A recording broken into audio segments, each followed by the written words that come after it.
Hello mga kalorni! Good morning!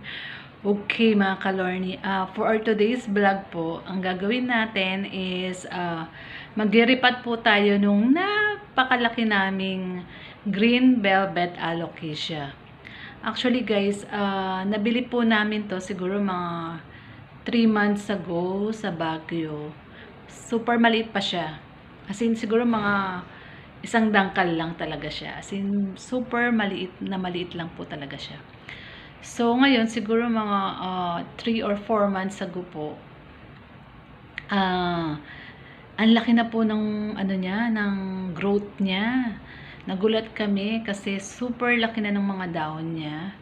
Although yung stem niya is isang stem pa lang po siya, hindi pa siya talaga yung nanganganak.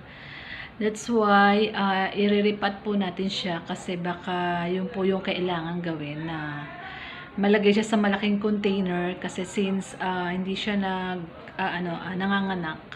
So, baka kailangan niya ng malaking space para magsibol pa po siya yung manganak po. Kasi ang nangyayari po ngayon is lumalaki lang ng lumalaki yung dahon niya. Pero hindi naman po siya yung talagang nanganganak. So, iriripat po natin siya ngayon. Today, ang gagawin po natin is magliripat po tayo ng aming giant green velvet alocasia po. Okay guys, so please join us sa pagliripat po natin ng ating green velvet alocasia. Okay guys, let's go!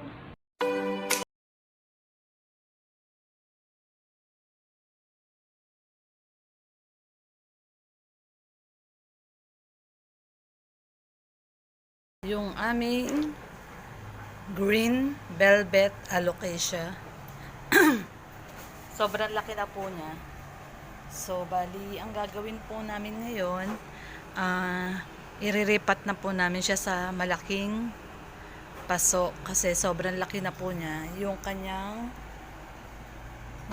pot po, ayun po, yung kanyang paso ay medyo maliit na po para sa kanya. Kaya ang gagawin po natin ngayon, ilalagay na po natin siya sa medyo mas malaking lalagyan. Kasi masyado na po siyang malaki para doon sa kanyang paso. Okay guys, so please watch lang po kayo kung paano po namin siya iriripat sa malaking lalagyan. Okay po.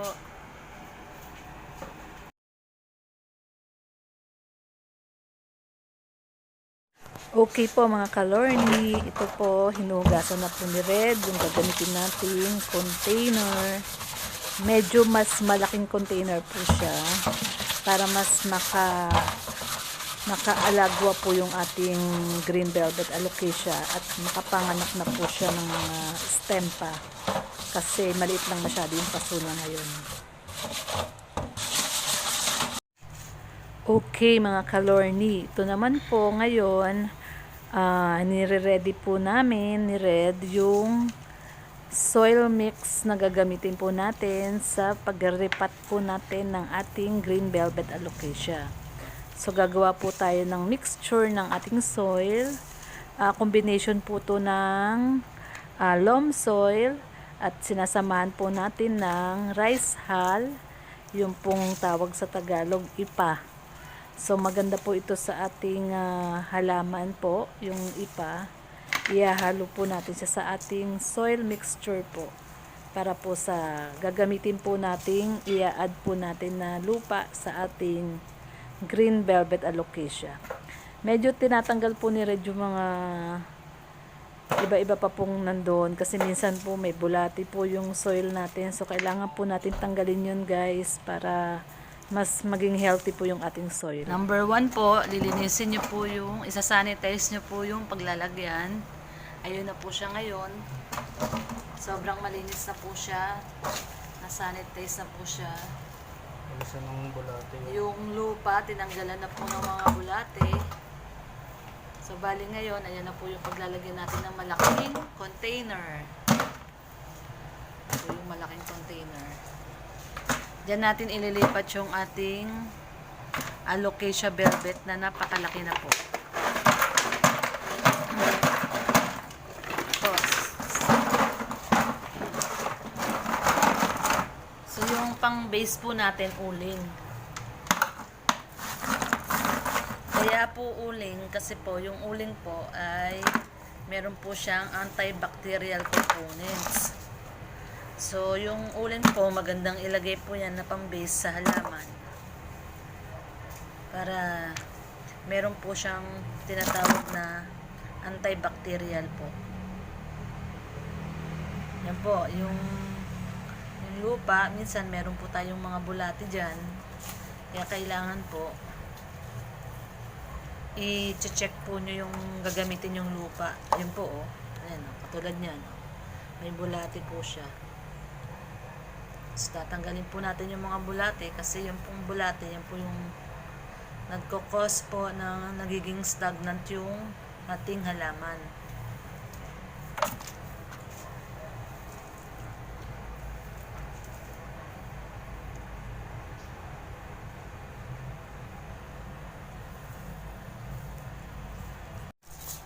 Po. Nahaluan po natin ng ipa.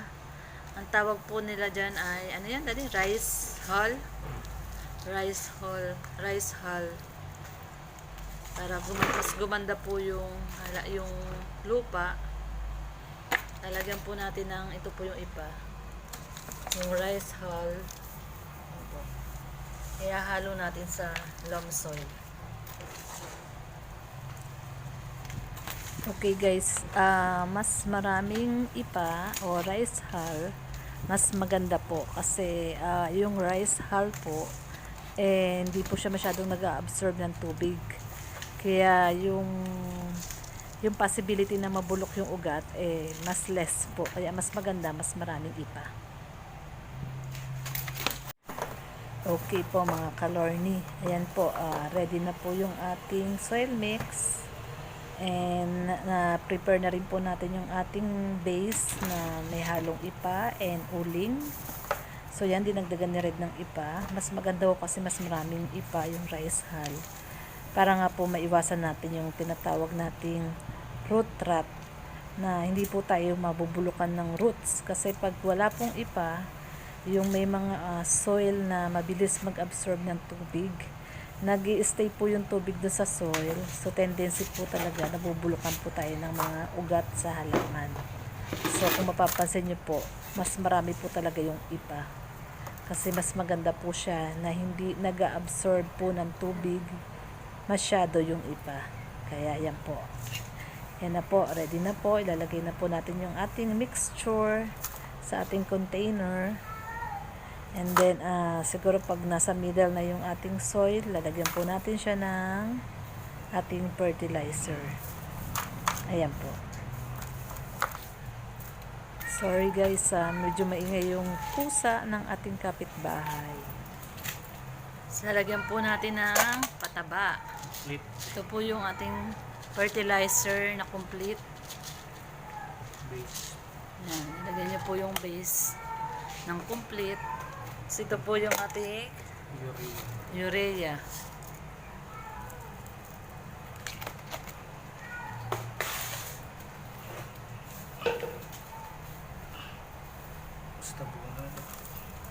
Then guys, ang gagawin po ni Red ay medyo pupunuin po ng konti yung ating container. Siguro hindi naman po punong-puno. Medyo 3/4 para may space pa rin po yung ilalagay nating halaman. Then, dadagdagan na lang po natin yung gilid hanggang sa mapuno po siya yung ating container. So, yan po. Dadagdagan po natin siya. Dadagdagan pa po natin hanggang sa medyo mapuno po siya.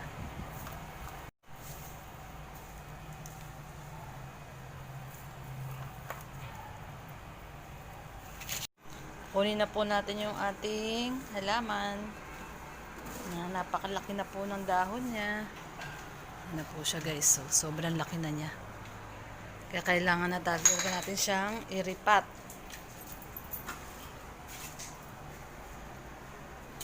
Kasi sobra na niyan laki, di ba no? Aba, laki na yung ating halaman. Aba, ayan na po siya guys. Sobrang laki na niya. Ayan mo yung yung kanyang dahon. Kumpara natin yung ulo ni Red. Diba? Mas malaki na siya. Sobrang laki na ng dahon niya.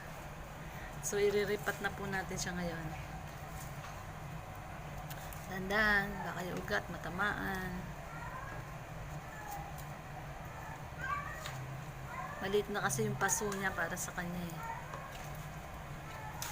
Kaya hindi siya nanganganak. Yan, ilalagay na natin siya ngayon. So, medyo mabigat po siya guys. Kaya, iniingatan ni Red yung pagta-transfer para hindi magalaw masyado yung kanyang ugat. Itataob na lang siguro para isang isang beses lang natin siya gagalawin kasi mahirap kapag medyo may mga nagagalaw na ugat. Okay, yan. So, tatanggalin natin siya ng buo. Tanggalin mo yung Yan na po siya. Natanggal na po siya sa paso. So, yan na po. Lalagay na po siya natin doon. Yan. So, yun na guys. So, yung ugat niya, lagpas-lagpas na siya doon sa paso. Kaya hindi na siya masyadong nag-aanak. Kasi sobrang maliit na yung paso para sa kanya. Ayan.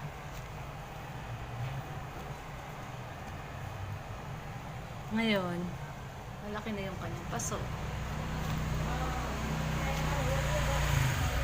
ay, huwag mo nga konti. Okay mga kalorni, ayan medyo hinuka yan ni Red para medyo bumaba pa po siya kasi medyo mataas pa po yung lupa na nailagay. So hinukaya niya ng konti para yung level ng soil mix na i-add namin sa gilid konti na lang. Okay guys, so ayan na po siya, na-transfer na po natin siya sa malaking container. And hopefully guys, mag-anak na po siya, yung maglalabas na po siya ng different branch nung kanyang sanga. So parang po to parang mga yung sa gabi, yung tumutubo po siya, magsusuwi po siya uli. Sana po ganun po ang mangyari kasi na-transfer naman na po natin siya sa medyo malaking container. Nadagdagan natin siya ng loam soil kasi kinulang pa yung loam soil na nilagay natin kanina. Kaya dadagdagan natin siya. Kasi kulang pa siya So ngayon, ayan po, magdadagdag po tayo. Okay mga kalorni, magdadagdag pa po tayo ng ating soil mix. Kasi kinulang po yung ginawa natin kaninang soil mix. Kaya ito po, gagawa po tayo ng bagong soil mix. Yung loam soil po, kumuha pong bago si Red. And then, lalagyan po natin siya ngayon ng rice hull or yung IPA. I-mix po natin sila together. Yun po yung combination nila. Loam soil and rice hull. So, para mapuno pa po natin siya. Kasi kailangan mapuno po natin guys para yung penetration po nung soil is maganda. Para magsusuwi na po siya. Tutubo na po siya ng mga bagong branches.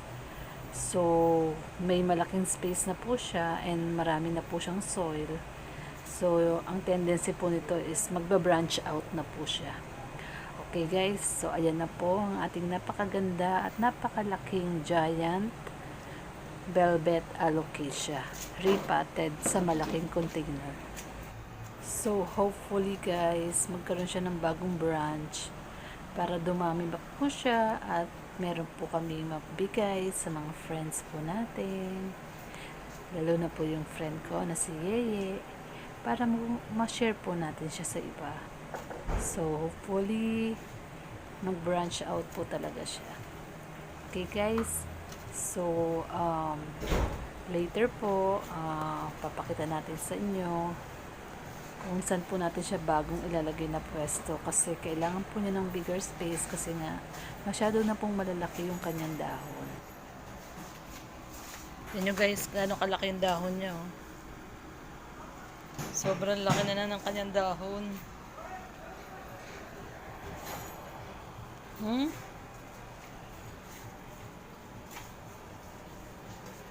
Ayan o guys, so, pag i-compare nyo yung hands ko dun sa laki ng dahon niya, siguro mga 5 times yung laki ng dahon compare dun sa hands ko.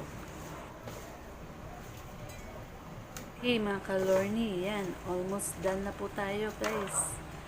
Puno na po yung containers. So ngayon, hanapan na po natin siya ng bagong pwesto kung saan natin siya ilalagay. Okay mga kalorni, ito na po, ililipat na po siya ni Red dito sa may pinaka side po sa may gate kasi para mas malaki po yung space niya. And then, kasi kailangan po niya ng sunlight din. So, dito po namin siya ilalagay sa medyo open area dito sa may gilid ng gate para makakuha siya ng proper sunlight at saka big space para kahit lumaki pa uli yung dahon niya at mag-branch out po siya, okay pa rin po. So, yan na po ang ating bagong repotted green velvet alocasia na napakalaki na po niya. Okay guys.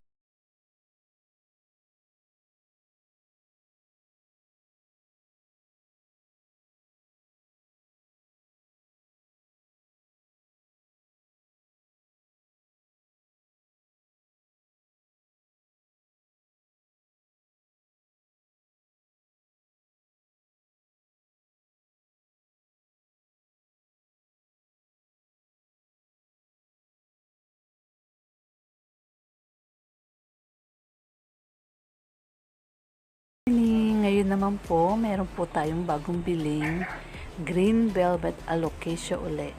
So ito guys, ito yung mga baby na green velvet alocasia. Before, yung ating niripat na green velvet alocasia, ganito lang po siya kalaki. Itong alocasia po na to. Ngayon po, sobrang laki na siya. So ngayon po, ang gagawin natin is magre-repat po tayo ng ating mga bagong biling green velvet alocasia.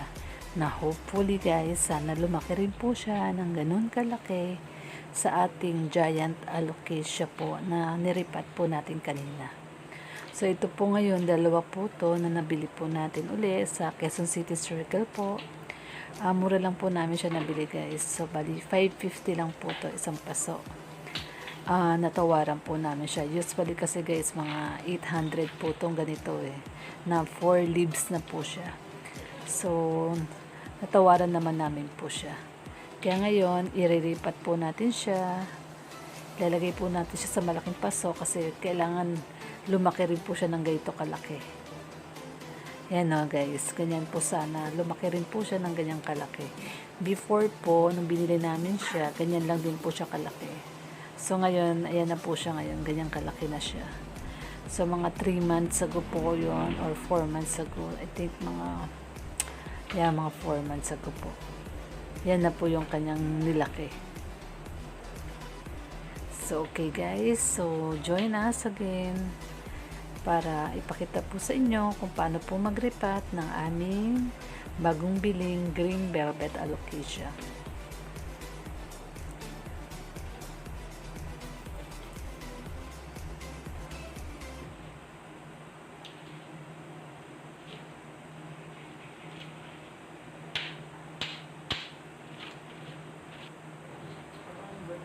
Okay guys, so yan, i-ready na lang uli natin yung ating mga soil mix. Nilagyan na po ni Red ng fertilizer. Yan po yung urea, pampaganda po yan ng dahon. Yung urea, pampalaki po yan ng dahon. Kaya po siguro lumalaki siya ng ganong kalaki. Okay, then, lalagay na po natin yung ating soil mix. So guys, yung combination pa rin ng ating soil mix is a loam soil and a rice hull. So, yan po yung mixture po natin.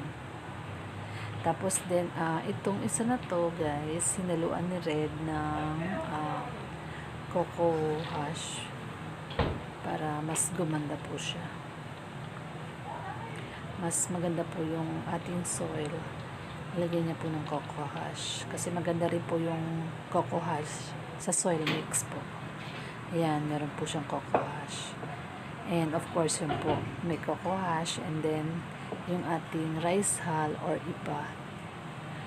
Yan po yung combination ng ating soil mix.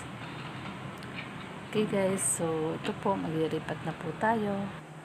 Iriripat po muna natin itong nabili naming Adansonii. So, bali dalawa na po yung aming Adansonii. So, ito po yung aming bagong biling Adansonii. So, sa Quezon City Circle namin ito nabili guys. Mura lang din po ito. 350 po siya. 4 leaves na rin po siya. Then, may palabas po siya na isang leaves. Kaya mura na rin po siya. Pag mamimili po kayo ng plants guys, tatawad po kayo kasi usually binibigay naman po nila dun sa tawad nyo. Especially guys, kapag may mga suki na kayo, pwede na kayong tumawad at ibinibigay naman po nila yon. Okay, bali rare plants po ito guys, Adansonii. Monstera Adansonii. Okay, then ito po, next po natin is yung ating green velvet alocasia. Ililipat din po natin siya sa medyo mas malaking pot para po lumaki na rin po siya kaagad. Kasi guys, kapag hindi nyo po siya ililipat sa mas malaking paso, nagiging stagnant po yung growth niya. So, hindi po siya ganun lumalaki, especially pag medyo maliit po yung paso niya. So, kaya ililipat po natin siya sa medyo malaking paso po. And then, lalagyan po natin ng fertilizer. Yan po yung ating fertilizer. Complete po yan. And then, lalagyan din po natin siya ng urea para lumaki rin po yung kanyang dahon. Okay guys. So, yan po. Meron na po tayong fertilizer. Dagdagan po natin siya ng soil. Okay, so after nung madagdagan yung soil, ililipat na po natin yung ating bagong biling green velvet alocasia.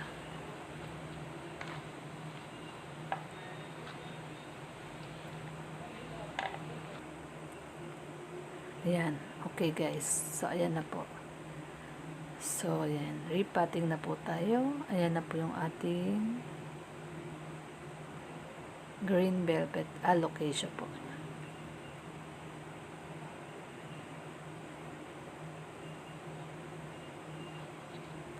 Ayan, ta-transfer natin po siya sa mas malaking pot.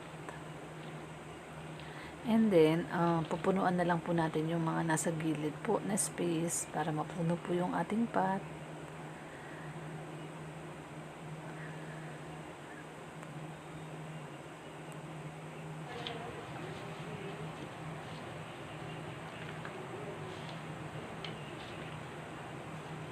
Okay guys, so we're almost ready, we're almost done.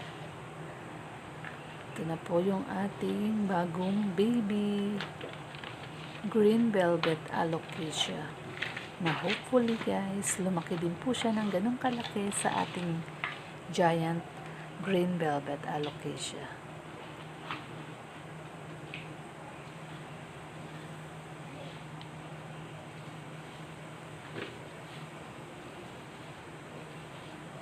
Sa next slide po natin, magpaparapol po ulit tayo ng plants.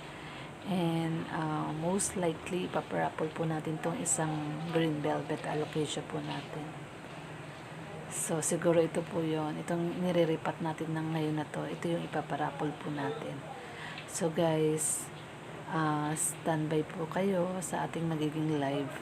Siguro po next month. Or this coming New Year. Hello again mga ka-Lorny!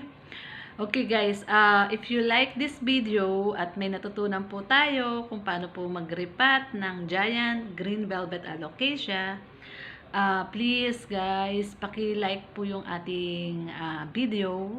Just click this, like, and then dito naman po, paki-subscribe na rin po yung ating video. Okay guys, so dun po sa ating mga bagong viewers na mga nanonood po at di pa po nakasubscribe, please guys, subscribe po to my channel, Lorny TV. Pakiclick lang po tong subscribe button. At saka po yung bell button po. Ito po, pakiclick na rin po para ma-update po kayo in case may mga bago po tayong upload na video. Okay guys, thank you so much for watching. Please always watch my video guys. Mag-upload pa po tayo ng maraming mga video na about halaman po. Okay guys? Thank you so much mga kalorni. Bye!